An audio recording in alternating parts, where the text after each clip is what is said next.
And welcome back to Love Your Food. It's currently peach season here, so we made this amazing gingerbread molasses peach upside down cake with some great fresh peaches.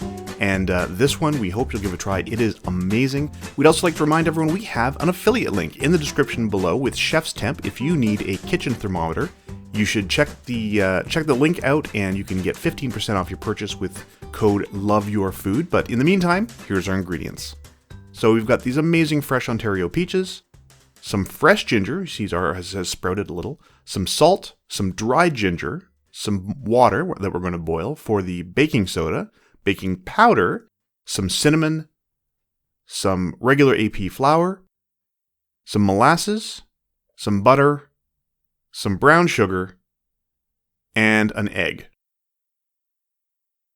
So pretty simple cake recipe. Honestly, we're going to start by grating both our fresh ginger, and we're just going to use the finest grater on a box grater for that, and our dried ginger. And all of the amounts are going to be in the description below.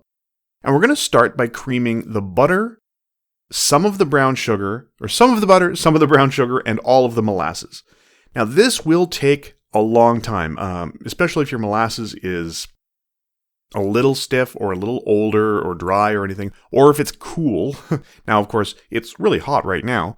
But ours was still pretty sticky, pretty viscous, so it did take quite a long time. So we got this part started early. We let these three cream together for a long time and incorporated quite a lot of air, and really helped the cake be a little lighter and fluffier as well, because it's basically gingerbread, and we're trying to make it a little bit lighter and fluffier through two different kinds of leavening. You noticed in there was a fair amount of baking soda and baking powder as well.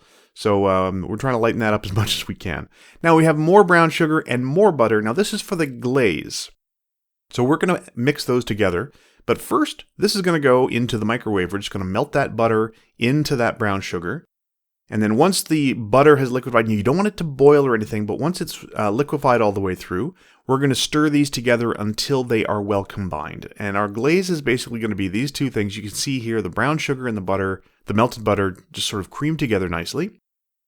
We're going to add in the cinnamon to this. And we're just going to mix that until everything's well combined in there. And that is going to form the glaze for our cake. So that's going to go on the bottom, and it's going to end up on the top. Now you can see we've made some progress over here. Still not all the way there, but much, much better. So these have really creamed together nicely at this point. Still a lot to scrape up from the bottom. That molasses sticks like crazy. It's unbelievable. So we really need to scrape the sides down a little bit. And if you don't get every little last drop of that molasses out of there, that's fine. Just be aware you will be cleaning it up in the sink later, or in your dishwasher might struggle with that a little bit.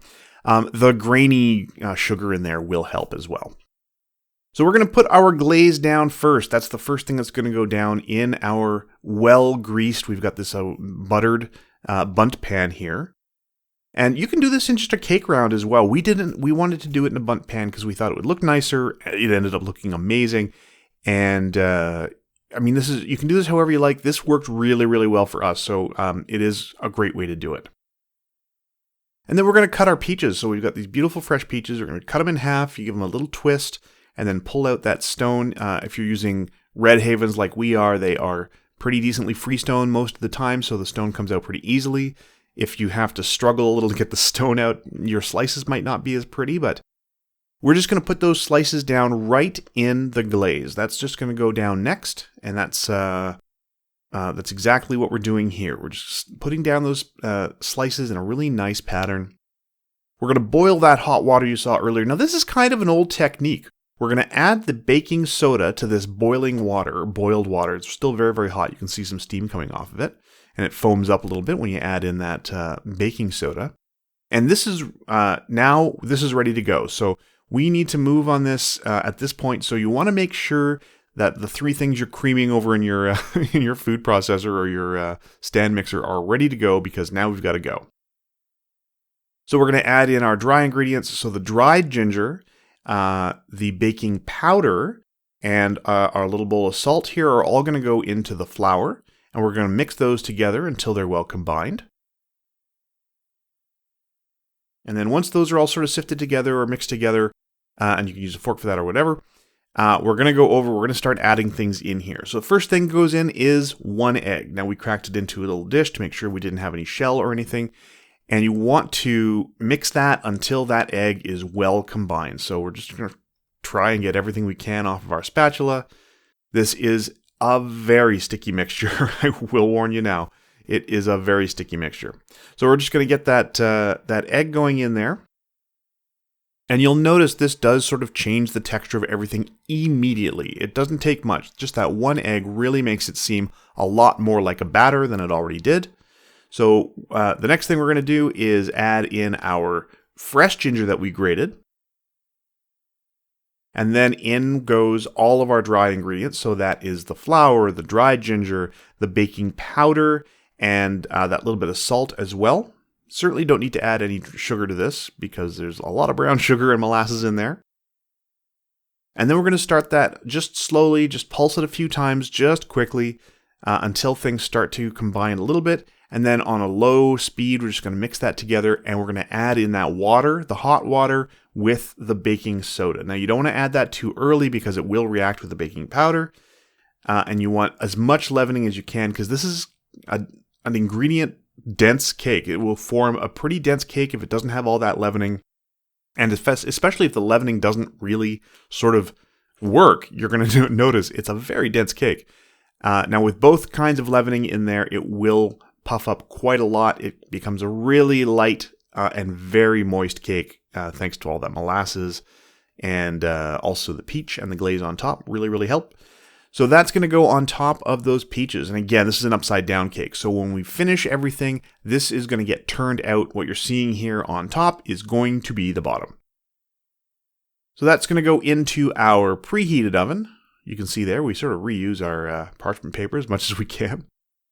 We baked something else on that. And this is what it looks like coming out. You'll notice it rose a lot. It really did come out really nice and fluffy. We're just going to put a skewer in there to make sure it comes out clean.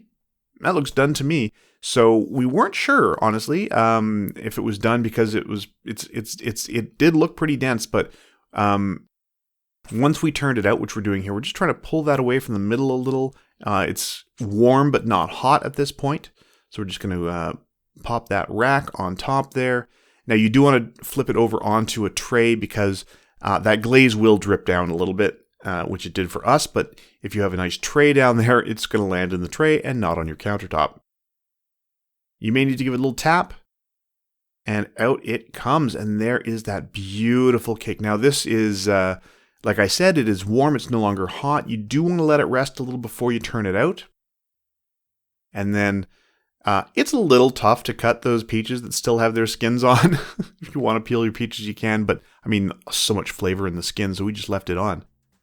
And then that's it. I mean, you can see there, it's really nice and moist. It's got that rich ginger flavor from the two different kinds of ginger, the cinnamon and the glaze. So it's got this aroma kind of like a spice cake, and then those beautiful fresh peaches on top. I cannot recommend this one enough. It is absolutely delicious, so we really hope you'll give this one a try. If you like this recipe, please do like and subscribe, and if you have any recipes you'd like to see Chef Caleb try on the channel, please let us know in the comments below. We'd like to thank our patrons on Patreon. We will have a link in the description below if you would like to support our channel and what we do here. And remember to love your food.